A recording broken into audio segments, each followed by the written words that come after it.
धरला रूप मैया हो धरला रूप मैया आज दुर्गा काली के आजा सिरवा सवार होके हाली से आजा सिरवा सवार होके हाली से आजा सिरवा सवार लेके हाली से।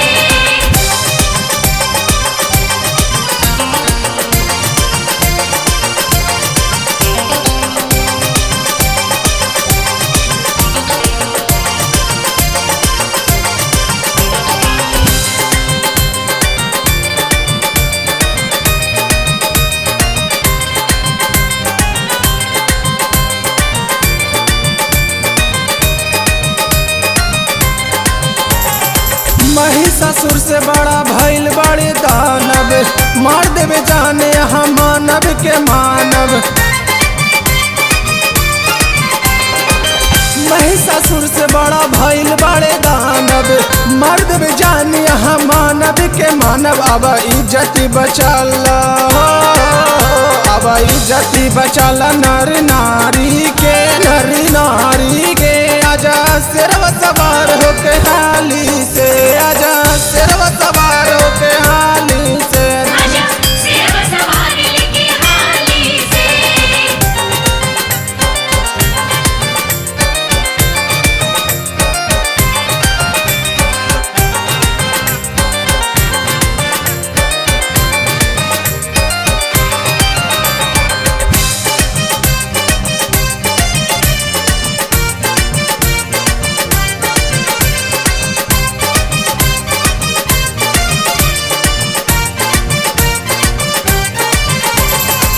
पपियन के पाप बढ़ल यहाँ हो माई अर्जी हमारे तू सुन लाए माई।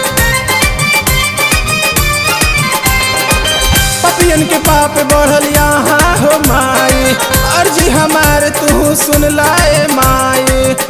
तू असुरन के हो तू असुरन के मार द कटारी से आजा सिरवा सवार होके हाली से आजा सिरवा सवार होके हाली से आजा सिरवा सवार लेके हाली से।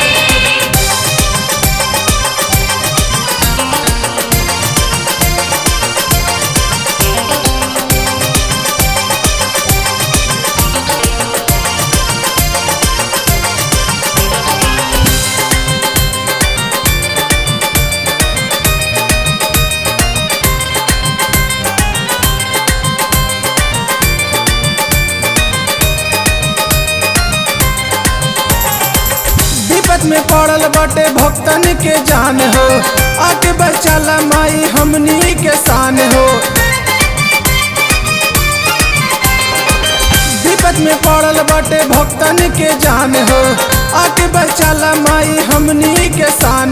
अभिषेक करत हो अभिषेक करत बिनती काली से माई काली से आजा सिरवा सवार लेके हाली से आजा सिरवा सवार लेके हाली से आजा सिरवा सवार लेके हाली से। धरला रूप मैया हो धरला रूप मैया आज दुर्गा काली के आजा सिरवा सवार होके हाली से आजा सिरवा सवार होके